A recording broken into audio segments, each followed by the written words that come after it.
Hello, I'm Carlos Victor Costa. I'm Director of Communications Programs here at ESIC Business Marketing School. And it's a pleasure to be here to present a topic on brand purpose to the members of the Global Alliance of Public Relations and Corporate Management. The topic of brand purpose is obviously very important and debated currently on companies at the board level with repercussion in the corporate communication function. We know that purpose is a North Star that helps to guide the company and during certain situations, helps decision making, helps to attract and connect to the customers, helps to align the business, to align employees. So there are a lot of benefits on purpose.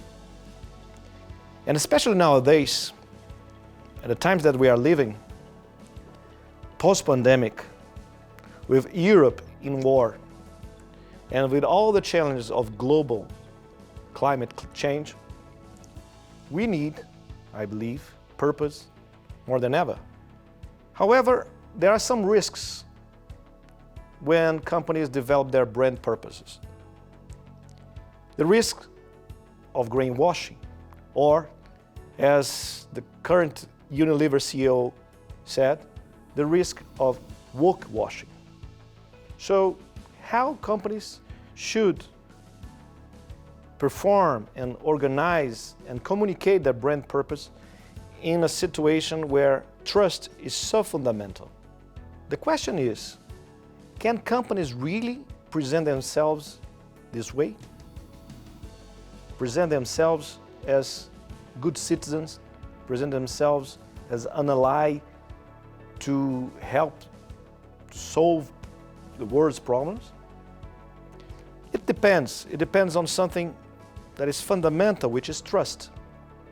And trust, I think it's the foundation of brand purpose, of the success of a brand purpose initiative.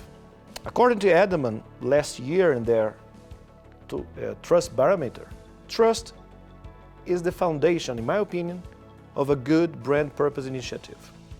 There is a key relationship between purpose and trust. And nowadays, trust is more important than ever, the same way as purpose. So, but one of the reasons is that people, customers, and stakeholders in general, according to the last trust barometer by Edelman, people are putting more importance on trust than other attributes in their relationship with a brand. So, without trust, a company cannot do, in my opinion, initiatives in the area of communications that are perceived as credible and face the risk of being considered just a greenwash or woke washing. There are three types of brand purpose, according to some authors.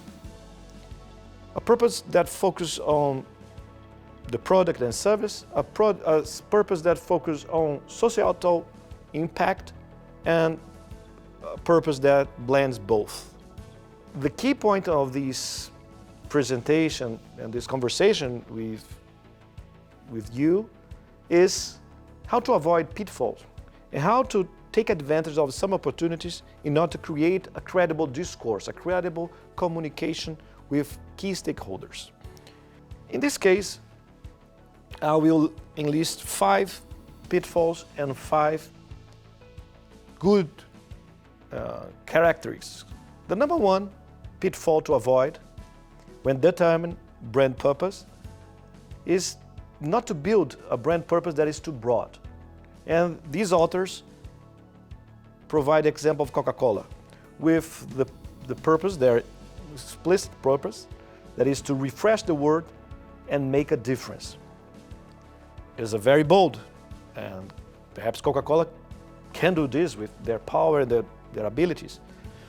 But it's perhaps a little bit too bold and maybe vague. So this is one pitfall that we should take into consideration. Another one is a brand purpose that isn't used as a decision-make filter. In times of crisis, and we saw this during the pandemic times, many companies use purpose as a way to guide the company in crucial decisions. And this is an important role. But if purpose doesn't help, in this case, maybe it's not a good purpose. Another aspect that these authors highlight as a pitfall is brand purpose that leads to a diversion of activities from the core business because they can potentially impair long-term sustainable growth. And they again use Coca-Cola as an example. So if a purpose is too broad, maybe this will open opportunities to their competitors to focus and cater to their customers in a better way, more focused. And there's also the aspect, the point of when a brand fails to align with the needs of consumers, because it can alienate consumers and destroy brand value. This purpose, this last pitfall, is well illustrated in the case of Gillette. As you probably are aware, in 2019, Gillette in the US launched a campaign with the slogan, "The best a man can get," or "The best a man can be." They were playing with words with their traditional slogan, and they launched a campaign that created a lot of discussion. Some liked the campaign, some disliked the campaign, but in the end was perhaps perceived as unauthentic. And most important, was perceived as alienating their consumer base, which is basically men. So the result of this, it was a 7.7 decline year over year in terms of sales, and a grooming net sales fell roughly $350 million. Maybe it's an investment for the future, but maybe the numbers show that with this kind of purpose, or this kind of an initiative, or we could also call brand activism initiative, the risks are too high.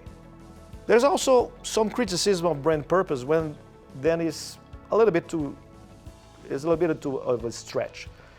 The previous Unilever president said that all Unilever's brand will present a purpose, will have a purpose. And the question is, what's the purpose of a mayonnaise? Will consumers consider relevant to a mayonnaise to have a purpose? Or so the criticism is recent from an investor like Terry Smith, and he was considering that this was not appropriate, and maybe it's diverting Unilever's attention to areas that Unilever shouldn't be focused. So these are some aspects that I think companies need to consider when they are working in this area of brand purpose.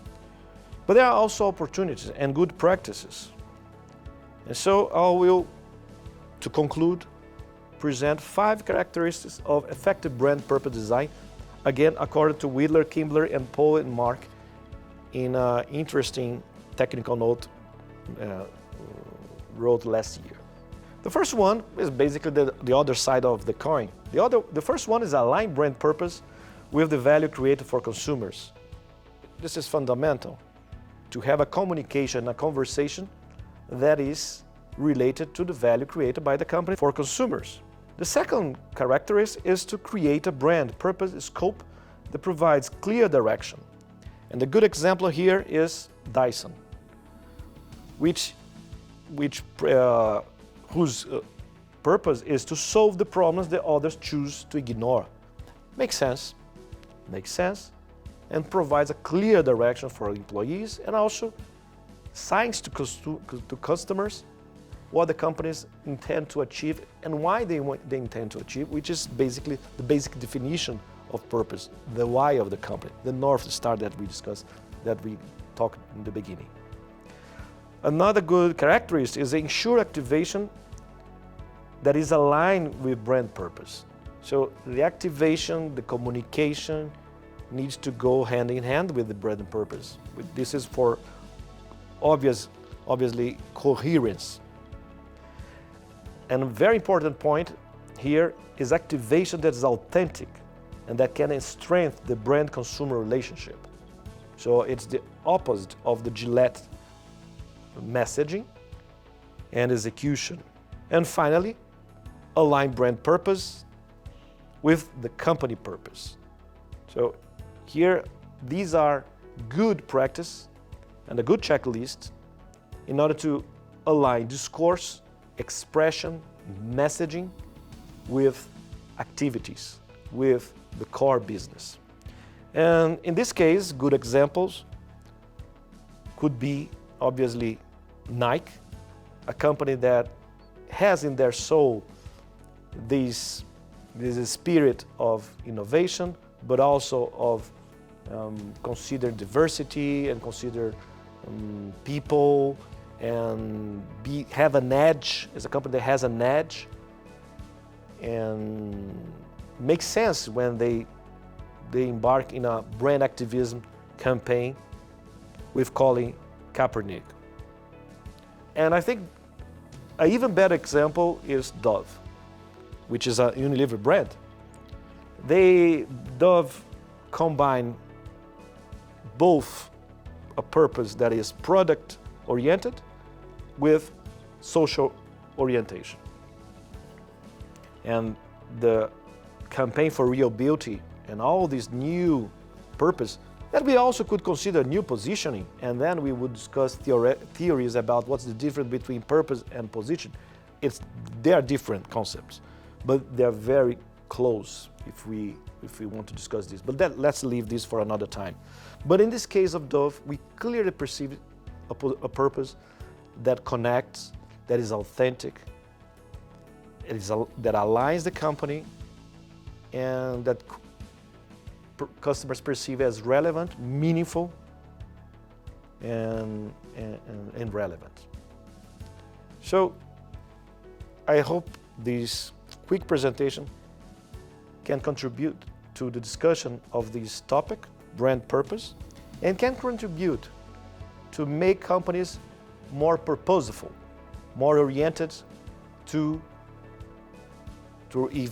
really do good things for society. This also is related to reputation. Then we see branding and reputation going hand to hand, which is a different theoretical conversation as well that we could leave for another day. For now, I'll just like to thank the Global Alliance for Public Relations and Communication Management for this opportunity that allowed me from Madrid, from the ESIC Business and Marketing School, to share some thoughts on this important topic. Thank you very much.